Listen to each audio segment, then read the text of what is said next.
Hello mga idol, kamusta kayo? Welcome sa ating vlog sa araw na to. Salamat sa mga patuloy na nagsusuporta sa atin. Mangilan-ilan lang naman tayo, pero hindi ito hadlang para hindi tayo magpatuloy sa ating mga adhikain. Sa mga nakapanood, sana mag-comments kayo at gawin ninyo ng mga idea or mga sarili ninyong komentaryo dyan sa ating comment section. Mag-subscribe, wala namang bayad yan. Mag-likes para lang na umunlad naman ang ating munting channel.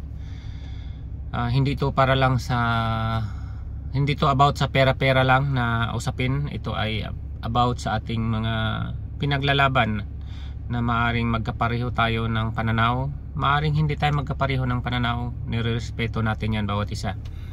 Pero para sa mga katulad ko ang paniniwala at naniniwala sa aking pinaglalaban, bigyan niyo ako ng tsansa na magkaroon tayo ng voice, no, para sa mga ordinaryong Pilipino. Gaya ng ating laging pamagat dito na ito ay boses ng masa.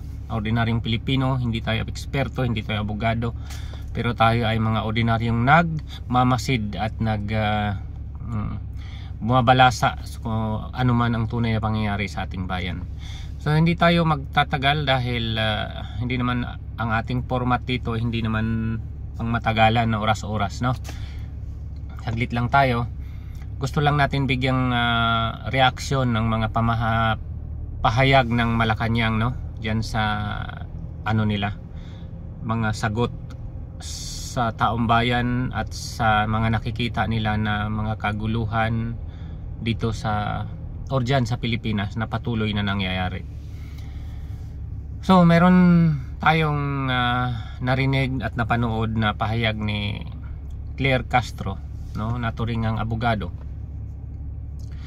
na yung pag-surrender daw nila sa ating dating Pangulong Duterte ay dahil daw sumunod sila sa utos ng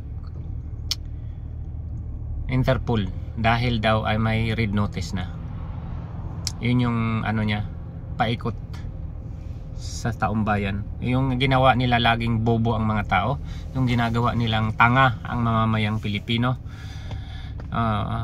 Paikot-ikot, pasikot-sikot, mga pambubudol patuloy nilang ginagawa sa ating mga Pilipino. So sorry na lang sila dahil tayo ngayon, lalo na ang mga nasa mulat na nating mga kababayan, although mayroon pa rin tayong mga bulag-bulagan, mayroon pa rin tayong mga maang-maangan, mayroon pa rin tayong naghuhugas kamay na wala silang pakialam at wala silang alam ano ang nangyayari. So dito tayo ngayon sa may mga alam at dito tayo ngayon sa mga mulat na ang isipan noon pa man. Ano ba talaga? Abogado ka ba talaga o gaga ka lang? Ako naniniwala na hindi man tayo abogado pero napakasimple lang ang lohika kasi niyan. Kung ang agent mo ay ICC, kung ang agent mo ay Interpol, ang capital mo o ang principal mo is ICC, so naturalmente na ang Interpol ay sumusunod lamang sa utos ng principal. Ganun lang ka simple yun. Kaya wag mong sasabihin na yung dati kasing mga sulat nila, sumulat pa yan si yung Pangulo nating bangag kay Sara na hindi sila makipagtulungan, hindi sila makipag-cooperate ano man ang gagawin ng ICC para sa ating dating Pangulong Duterte. Sumulat pa yan. So makikita mo naman na wala talagang panindigan yan at walang isang salita, no? Parang hindi lalaki kausap yan. Siguro dahil kabangagan niya at sa kanyang apelyido pa lang siguro talagang pinatunayan niya. So yun, keso daw hindi sumunod sa ICC ang gobyerno kung hindi tumupad lamang sa obligasyon nila sa Interpol. Bobo. Tanga. Hindi yan makakalusot sa akin na ordinaryong Pilipino at mas lalong hindi yan makakalusot sa mga batikang abogado. Parang ginago mo at binobo mo lang ang mga lawyer sa atin. Marami dyan nag-aaral ng law. Napaka basic niyan. Hindi yan kailangan ng degree at hindi kailangan niya ng mag-acrobatic ka para maintindihan mo ang batas, no? So ang ICC may utos may warrant of arrest, meron man o wala, it doesn't matter. Pero ang malinaw dito na ang Interpol, mayroon silang red notice. So pag may red notice ka sa isang particular na tao, no, ngayon ipapadala nila yan or i-inform nila ang host country or ang bansa natin. So ang bansa natin, kahit meron pang treaty o kung ano man ang kasunduan ng bansa natin, mangingibabaw pa rin ang batas ng Pilipinas. Yun ang malinaw dyan. Ano man meron, ano man ang pinag-usapan nila, baliwala lahat yon. Kasi mangingibabaw pa rin ang batas or ang Philippine Constitution. So dahil mangingibabaw ang Philippine Constitution or ang batas ng Pilipinas, so dapat pa rin na dumaan sa competent judiciary or judicial sa atin bago pinadala ninyo si Duterte. Kung napag-usapan na or napagdebatihan na dyan sa ating lokal na mga abogado, lokal na mga nasa judiciary, yung mga korte, yung mga judge, no? So dapat ganun ang nangyari. Kaya wag mo kaming bubuhin, wag mo kaming tangahin, wag mo kaming paandaran ng kung ano-ano mga paliwanag. Tapos ito pa, yan sabi niya na okay lang naman daw na mag-rally, ginagalang naman daw ang karapatan mag-rally, pero wag lang daw umabot sa point na magagalit tayo sa gobyerno or mag-sow tayo ng hatred sa gobyerno to the point na inciting sedition na ang mangyayari. Ibang usapan na daw yon. Gago ka pala eh. Kanino ba kami nagagalit? Bakit ba kami nagagalit? 'Di ba? Dahil kayo mismong nasa gobyerno, kayo ang gumagawa ng mga katarantaduhan, kapalpakan, balintunaan, natural magagalit kami. At hindi magsasabi at walang magsasabi sa amin dahil mulat na kami. Hindi kami ang mga tao na walang paninindigan na makinig lamang sa kung anong mga sabi-sabi na keso ganito kasi to ganyan. Hindi kami ganun. Alam namin ang nangyayari, kaya kami nagagalit at masama ang loob namin dahil alam namin sa kamulatan namin na ginagago na kami. Hindi lang sapat na binubudol kami araw-araw, hindi lang sapat na nagsisinungaling kayo araw-araw sa amin, kayong mga nasa gobyerno, mga pulis, no? Yan yung mga tao na laging nasa mikropono sa mainstream media. Sino ba yung mga yan? Yang sina Boyeng Rimulya, si John Vic Rimulya, yung mga pulis, yung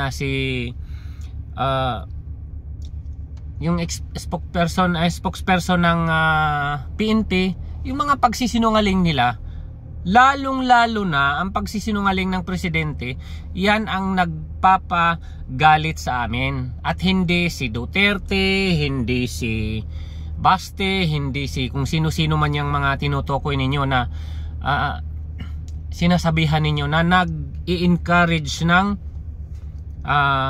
pag-aalsa. No, hindi ganun. Kayo mismo na nasa pamahalaan ang nagpagalit sa amin. Kayo mismo ang dahilan kaya kami nagkakaganito. Kaya kami nalulungkot dahil hindi sa mahal lang namin si Duterte, hindi yung ganun. Kaya kami nalulungkot, kaya kami may mga silakbo na ganito dahil yung taong nagmamahal sa bayan, yung taong ginawa ang lahat para sa bayan, binaboy ninyo. At kahit ganun na ang ginawa ninyo, ay wala man lang kayong kagatol-gatol na gawin ninyo yon, samantalang kami na nakaramdam sa tunay na pagbabago at sa tunay na ginawa niya para sa bayan, alam namin na hindi yun karapat dapat gawin para sa kanya. Lalo na kung ang mga basis ay kasinungalingan lang. Kaya kami nagagalit. Hindi kami nag-encourage na, oy, ikaw. Hindi kami nag-encourage na magalit sa pamahalaan. Kusa kaming nagagalit dahil kayo mismo nga ang gumagawa ng mga kabubuhan, katangahan, katarantaduhan, kabangagan, kaya kami nagagalit. wala kami man sa Pilipinas dahil kami mga OFW or saan man kaming lupalop sa mundo, lalo naming naiintindihan at lalo naming nakikita ano ang nagaganap kasi wala kami sa loob ng tasa. Remember na kung wala ka sa loob mismo ng isang sisidlan, makikita mo, matatanaw mo kung ano ang tunay na nangyayari.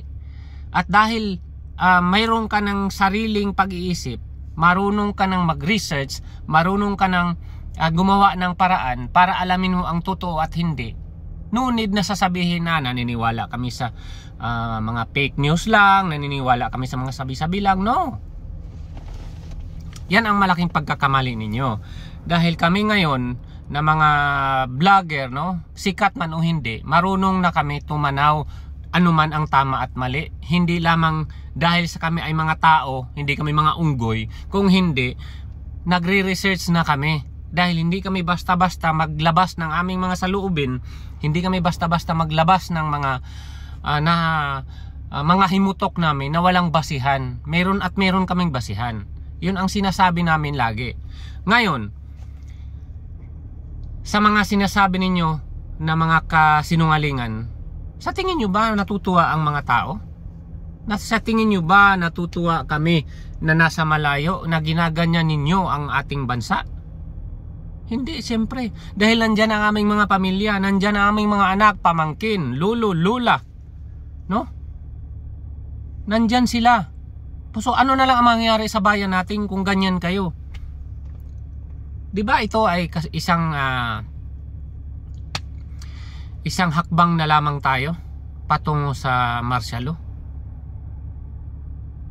Hindi yan dahil sa sabi-sabi, kung hindi dahil sa aming nakikita na mga ginagawa ninyo na against na sa batas. Kapag kayo ay gumawa, sasabihin nyo na sumunod kayo sa batas dahil kayo ay nasa gobyerno. Kahit nakikita namin na labag na sa batas ang inyong mga ginagawa, gusto nyo maniwala kami na nasa batas pa rin kayo or gumagawa kayo ng tama? Hindi maaari yon dahil kami ay mga mulat na. Sinasabi ko at lagi kong pinapaalala sa mga nakakausap ko, sa social media man, personal o kung saan man. Hindi kami namumuhay sa panahon pa ni Limahong o sa panahon pa ng mga una nating mga ninuno.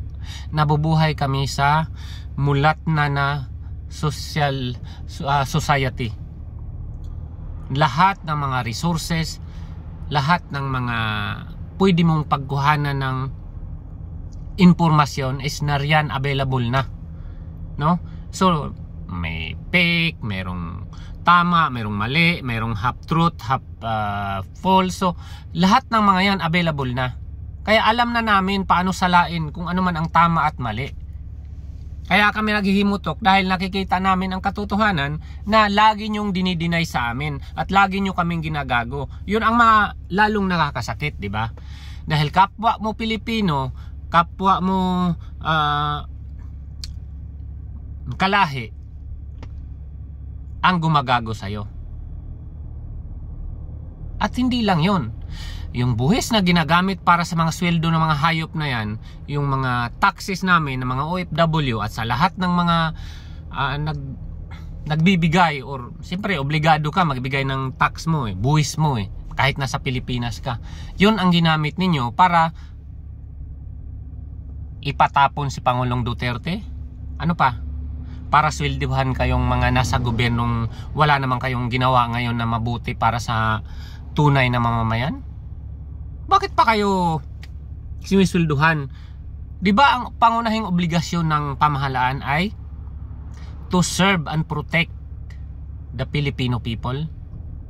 Ngayon, to serve and protect the Filipino people. Kaya kayo nasa pamahalaan. At gayon din, ano ang purpose ng ating Philippines Constitution?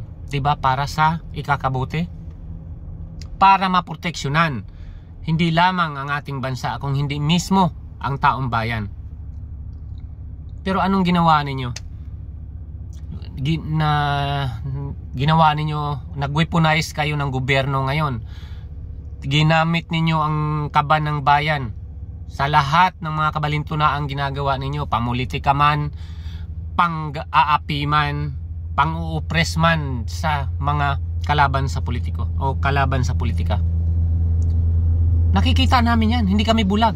Kaya kami lalong naghihimutok at nagagalit. At walang kinalaman na kami ay pipigilan ninyong magsalita or sasabihin ninyo na nagbe-fake news kami dahil kami ay mga ginarantyahan ng ating saligang batas na may freedom of expression.